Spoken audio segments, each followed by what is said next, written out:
Bonjour à tous, on se retrouve pour une nouvelle position. Ici nous sommes dans une position de finale et nous sommes dans une étude. Les blancs doivent sauver cette partie en évidemment essayant d'arrêter les pions passés des noirs qui sont très avancés. Fou cavalier contre une tour, donc un petit avantage matériel, mais évidemment les pions noirs sont très avancés et donc là ça va être très compliqué pour les blancs d'arrêter les pions. Bon, le premier coup a l'air assez simple, il n'y a pas beaucoup de choix. Alors le coup fou F2 pour essayer d'empêcher les pions d'aller à dame ne fonctionne pas puisque la tour va simplement faire échec et le fou sera obligé de repartir et ce sera mat très rapidement. Donc évidemment le premier coup est un coup forcé, c'est le coup cavalier au 5 échecs, là il n'y a pas de problème, c'est pas très compliqué.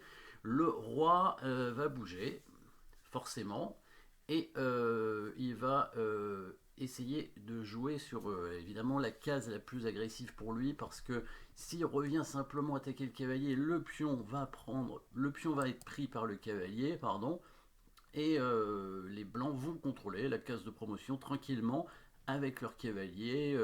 Ils pourront sacrifier éventuellement le cavalier sur le pion et faire nul assez facilement. Hein. Roi tour contre roi fou, ça fait nul. Donc le roi irait certainement en H3, hein, c'est le bon coup. Et là dans l'idée maintenant, si le cavalier prend le pion, la tour vient en C1 pour clouer le fou. Le cavalier peut pas trop bouger parce qu'il doit contrôler la case de promotion. Tout ce qu'il peut faire, c'est faire un échec, mais s'il fait échec, le roi revient attaquer le cavalier et le cavalier ne peut plus repartir où il était. Le fou est cloué, donc il n'y a qu'un coup finalement qui reste pour les blancs, c'est de pousser le pion, si, en espérant que le roi prenne le pion pour que le roi blanc puisse venir protéger son cavalier, mais là la tour viendrait attaquer le cavalier. Et sur l'échec du cavalier, encore une fois, le roi prend le pion en G4 et attaque le cavalier qui ne pourra pas revenir. Hein. Regardons, si on prend ce pion, tour C1, si cavalier vient en G5, évidemment, échec, le roi vient en G4 et le cavalier ne peut pas repartir, donc le pion va aller à dame.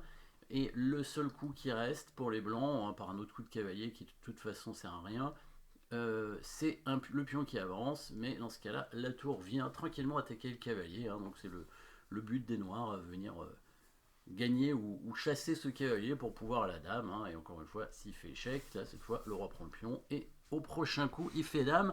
Donc le cavalier doit aller de l'autre côté pour contrôler la case de promotion et au passage, avec une petite menace discrète évidemment, hein, le mat ici avec le cavalier en F2, donc ici pas de coup tour C1 dans cette position avec les noirs évidemment.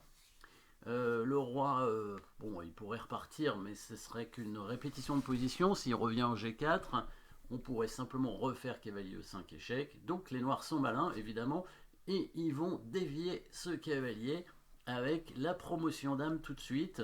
Seule façon d'arriver à obtenir quelque chose. Le cavalier prend, les blancs sont contents puisqu'ils ont réussi à prendre le pion et ils vont peut-être gagner l'autre. Maintenant, si le pion avance ici en F2, le fou pourra prendre tout simplement et le roi pourra s'enfuir du coin.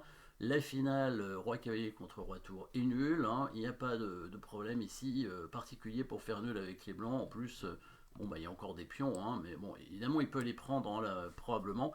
Mais la finale, roi-cavalier contre roi-tour est nulle, donc pas de souci ici avec les blancs. Le dernier piège qu'il pourrait y avoir, c'est la tour qui prend le pion sur échec. Et oui, comme ça, après le fou qui prend, le pion avance.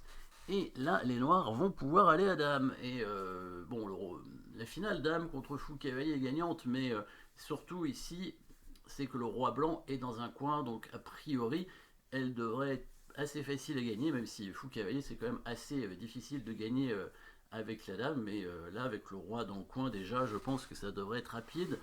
Là, le pion noir qui menace donc de prendre le cavalier et de faire dame. Et là, c'est compliqué pour les blancs. Mais oui, mais peut-être avez-vous trouvé le bon coup ici, évidemment, pour les blancs. Le coup qui va sauver la partie. Avec le coup de cavalier en F3. Parce que maintenant, les noirs font dame. Il n'y a pas trop le choix, de toute façon. Et là, échec, hein. Et là, comment on couvre l'échec? Eh bien, avec le cavalier, puisque on fait nous-mêmes échec. Et là, le roi, il n'y a pas le choix, il est obligé d'aller en G4. Et du coup, on se retrouve dans une position de blocage. Et c'est le patte, hein. On voit le patte à la fin, le cavalier qui est cloué. Le fou est bloqué par les autres pièces, hein, et le pion ne peut pas avancer. Évidemment, le roi n'a pas de case, hein. Donc, petit sauvetage amusant avec un patte à la fin, évidemment. S'il n'y avait pas de patte, ce serait très embêtant pour les blancs, hein, qui seraient obligés de jouer un coup et probablement de perdre une pièce assez rapidement, hein, voire se faire mater très vite aussi. Petit sauvetage de patte final avec un joli schéma. Voilà, petite étude ici. Merci d'avoir suivi cette position et n'oubliez pas de vous abonner. À très bientôt.